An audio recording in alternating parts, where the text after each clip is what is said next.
Welcome to Fast Fuel, your bite-sized sports nutrition podcast designed to help you get the latest science, news and insights from the world of performance nutrition in 20 minutes or less, brought to you by Get Pro Professional. I'm your host, James Morehen, and I have over 10 years experience working in professional and elite sport, from sports like rugby, football and boxing, but also endurance athletes. Each episode, we will be joined by a special guest working at the forefront of elite sport or academia to get their nuggets of knowledge on their own specialist area of sports or sports nutrition. From learning how to fuel and support teams through major tournaments, to starting out as a new sports nutritionist and hearing the latest on protein science and research, we have you covered here on Fast Fuel. So sit back, relax and get ready to learn from the best of the best in the world of sports nutrition. Welcome to Fast Fuel. Let's go. Today, we're joined by Louise Sutton, Head of Sports and Exercise Nutrition at Leeds Beckett University, to talk about mentorship and how to succeed in early career as a sports nutritionist. Louise, would you please tell the listeners a little bit more about yourself and your role? Yeah, so as you've just said, I'm Head of Sport and Exercise Nutrition at Leeds Beckett University.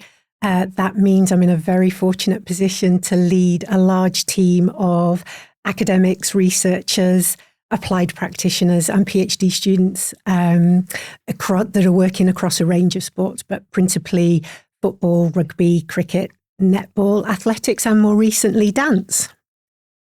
Nice. So before we get into today's episode, we always ask our guests 3 short icebreaker questions. So first question for yourself is, what is your favourite sporting moment of all time?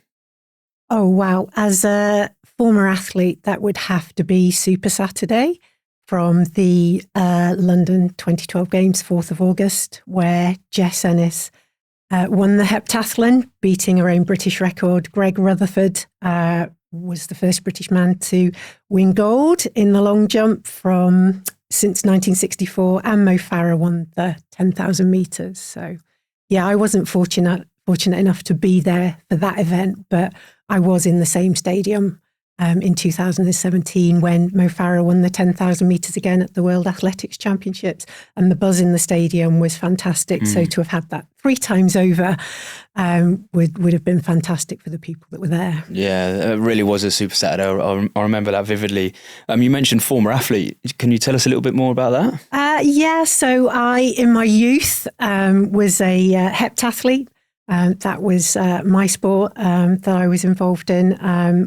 When I went to university, I realised that I probably didn't have the natural talent to take my sporting career to the highest level. I was fortunate enough again to be part of an elite training squad of Olympians and athletes who competed at those major championships.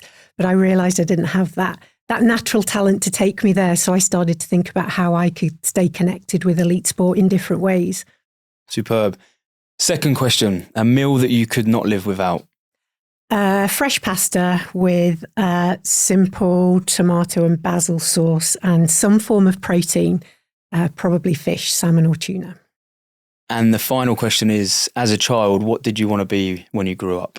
Oh, I guess, again, I didn't probably get past thinking that I was going to be an athlete. Yeah, fair.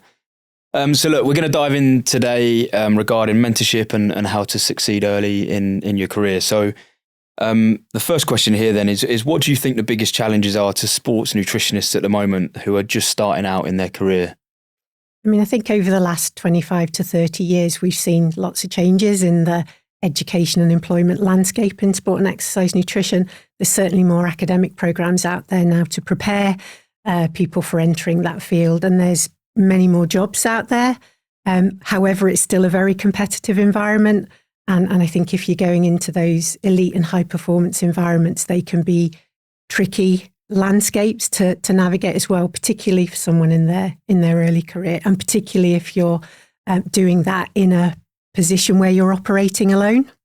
I quite often reflect, and we've spoke about this before together, the importance of, if your university provides applied placements and there's the opportunity to either internally work with sporting teams at the university or externally, local sports teams, if you want a career in performance nutrition and sports nutrition, it's almost imperative that you take that opportunity.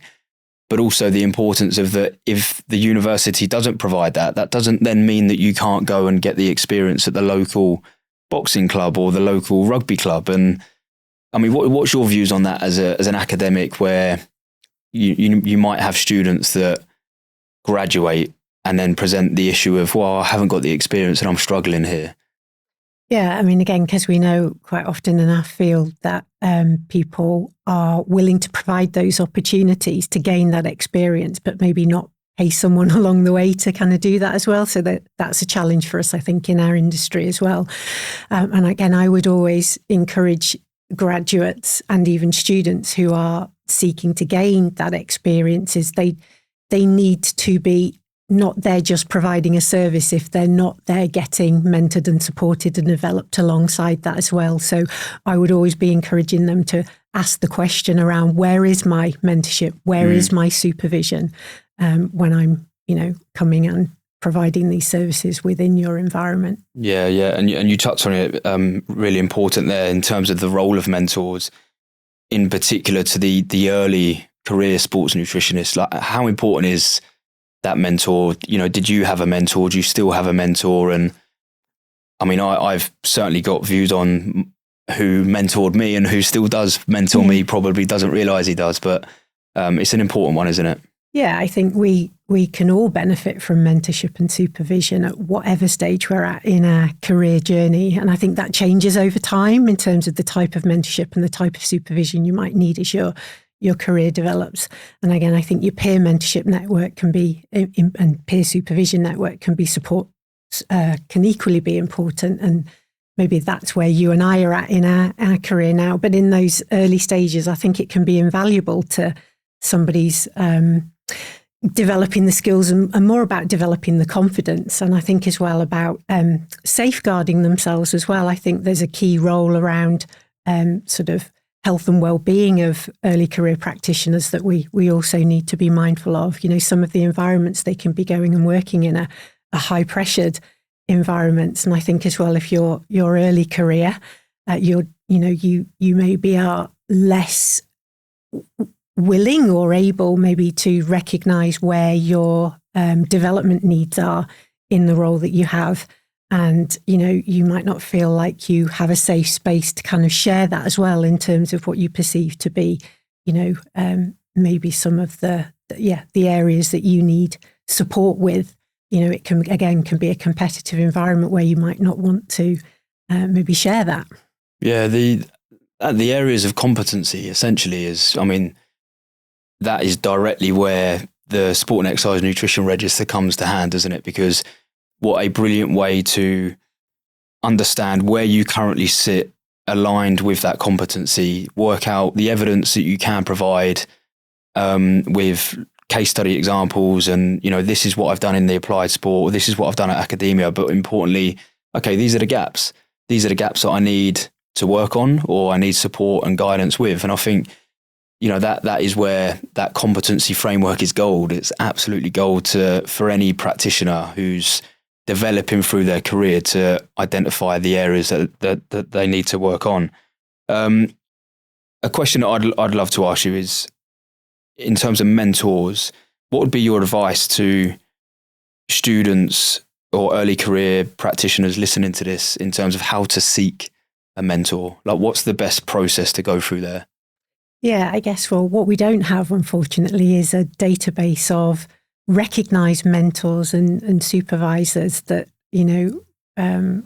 recognise the competence of those that have those skills to provide that service and support, which is something actually that the SENR and the British Dietetic Association Sport Nutrition Group are exploring at the moment.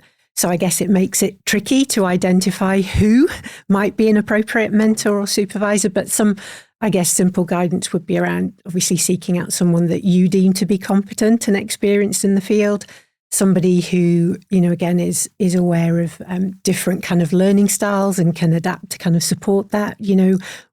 Every practitioner's experiences will be different. Their learning needs and their learning styles will be different. So being able to adapt to that as a mentor, as a supervisor is really important as well. I think, developing your skills in reflective practice for effective practice is really important as well. Again, I think recognize, as a mentor and as a supervisor, having good communication skills are important, but having really active listening skills are important. So somebody who's, really listening to you and is understanding you, and actually someone as well who, you're happy to take constructive feedback and at times possibly criticism from, and, in terms of helping you explore where your gaps and needs are in your personal and professional development. Yeah, reflective practice for effective practice. I like that a lot. It's a great kind of tag there to remind people of how important that can be for their career. At what stage in a student or practitioner's career would you say the mentor is most beneficial? Is it the moment they start at university, or actually is it you're nearing the end of university and now explore it, or you've just got the first job, that's when you need the mentor? What would you say there? Gosh, I would actually say at all stages. However, I think, again, in order to get the most out of it, is you need to have time to commit to it. So again, it's thinking about what else is going on that maybe might impact you getting the best value out of engaging in mentorship at any of those time points. And it will look different and be different at those different time points. So I think there's value in all of those, and it might look and feel slightly different at those different stages. It takes a very motivated and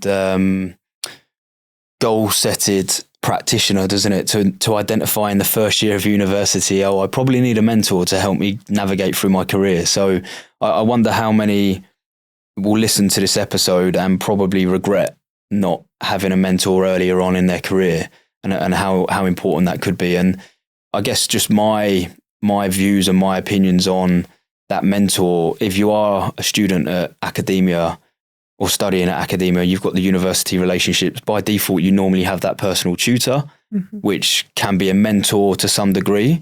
That's why they're there. But then certainly one thing that I did early on was identify the potential career path that I wanted to go on. What's the passion? What's the vision? And then identifying someone like Professor Graham Close, Professor James Morehen. I was very fortunate that they were PhD supervisors, but identified them early on as mentors, and then become good friends with them, but learn from them very early on about experiences, check and challenge all the time. And so I'm just trying to kind of embellish and remind people that it's not about, picking out the yellow pages and going, right, where are the mentors in the world? It's looking at who's around you currently and who you can have conversations with. Would you agree with that? Yeah, they'll usually be within your network. Yeah. Yeah, for sure. In regards to mentorship for practitioners, early career researchers, what sort of process or structure is there at the moment? Is there a blueprint that we can follow? And, how does that look? Where do we access it? Okay, I guess that's one of the things we're trying to lead on at Leeds Beckett University with the support of Get Pro Professional. So we have just launched a mentorship and supervision program where we want to offer mentorship on different levels through that program, through peer-to-peer support with the practitioners on the program, through group mentorship and peer support, and through more formalized supervision, where the practitioners will work with us on a one-to-one basis. Again, I think for supervision to be a mentorship to be effective, we have a capacity around that in terms of being able to form, strong and effective relationships to facilitate that process. Yeah. What other tips do you have for sports nutritionists to set themselves up for success in a career in our industry?